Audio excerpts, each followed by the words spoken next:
One important thing you may have not been made aware of or told of is, regardless of your position or status, if you're setting yourself up to be a teacher or some type of guru, then there has to be, or there doesn't have to be anything, but one thing that would be beneficial to be informed of or to know of is a certain measure of caution could be made if you are I need to sneeze.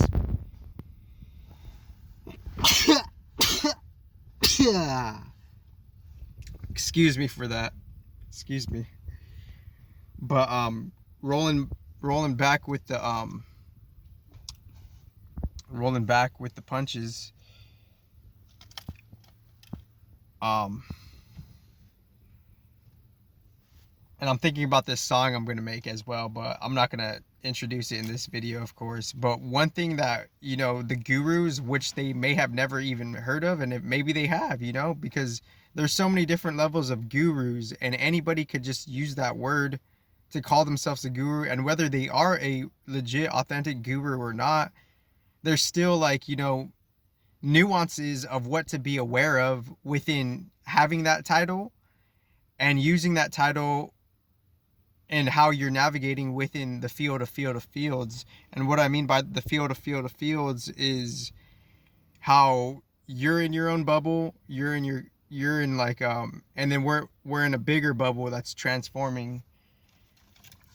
So one thing that gurus actually need to know is you have to be cautious of what you're actually doing, because whether you guys regardless if you guys really know this particular nuanced insight or not, what what you guys are actually doing is, like, when being a guru, you have to take more responsibility than what you think you have, because you, like, what you're ultimately doing, you're giving a certain type of influence and initiative based on what your self based on what your self classifying yourself to be. You're classifying yourself to be some type of person in, like, a particular nuanced authority or something like that, respectively. So, but, like, what is actually going on within, maintaining your guruhood or guruship? What's actually going on is, you're imposing your subconscious among your peers and students, whether you realize that or not. That's what's happening, because when that does happen, when you're, like, like, and people don't necessarily, we don't necessarily know what we do, and that's not good or bad. I'm just saying, like, and I'm not saying, like, that's okay or not okay. I'm just saying this is, like, that's part of, like, this growth experiment of life. We know not what we do when we're doing it, when we're participating in, when we're going into something. We don't necessarily know, like, what we're imprinting based on, the people that could be listening to us. But without inner faith and inner balance within your gnosis of an inner cause, then that's like a spiritual confidence which could recalibrate the balance of anything you're expressing in the outward. It will ultimately be recalibrated to the benefit based on your inner spiritual principles and practices. And you don't have to use the word spiritual, because I get how people could just be like, just gung-ho on just being analytical, when that's not necessarily, like, the whole case either. There's something that's trying to be something that's trying to be comprehended and instilled and meant for, when I'm coming on to see these messages, to speak upon these messages of, like, just what's actually going on through the circuit of life, through the transits of life.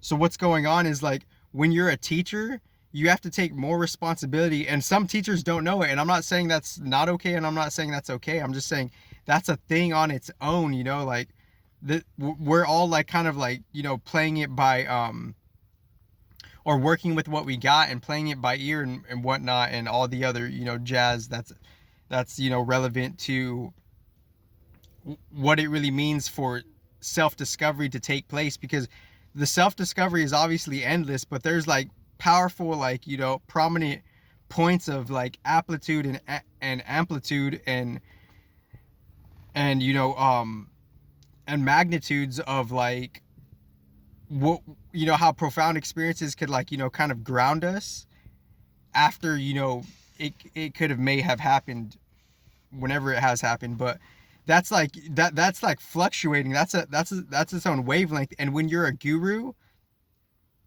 regardless of what you're experiencing, whatever people you're taking on as your disciples, quote unquote. And honestly, like I don't really participate or subscribe in how the cliche structure or format of that really is, you know, like disciples and all that. Like I don't subscribe to the cliche format of that, respectively. And I'm not trying to be like condescending. I'm just saying like that's just not my cup of tea, you know. It's not my cup of tea to be like, and you know that might have been my own faults because I'm like particular, you know. I'm particular in such a deep ass way that like, you know, it's not good or bad that I could have missed out on some stuff. It's just that there was just the resonance wasn't there. The deeper resonance wasn't there, and I'm okay with that. You know, I'm okay where I'm at, you know, because like my inner spiritual practices, principles respectively, and notions of progression and progressions of notions, they're fine tuning, you know, how I'm associating and relating with the external reality since who knows when, maybe time immemorial. So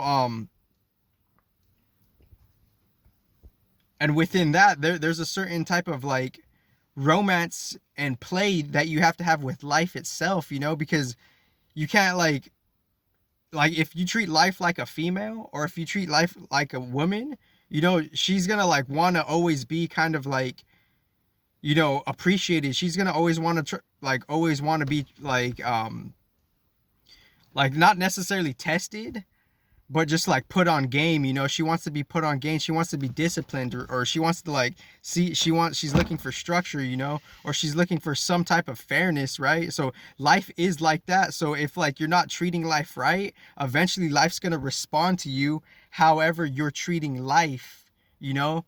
That's how life is responding you on like one of the channels, not all the channels, but because I'm not trying to say like this is the end all be all. No, it's more like it's more fluctuatable and mutable and more, you know, palpitatable and more, you know, inseminamatable, and you know, it's more like coagulatable, and it's more like, you know, just kind of like more harmonicatable.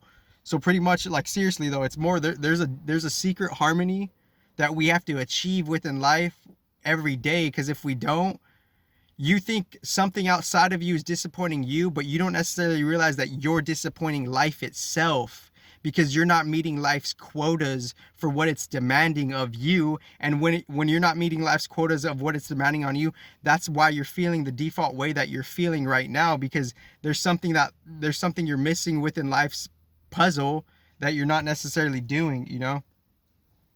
So within all of that being said, we're treating life like you know, like a romantic partner. So if we're not treating life to the quota that it wants us to treat it, which particularly is like, you know, introducing and having an addition of like a modern awareness, excuse me for that, like a modern awareness for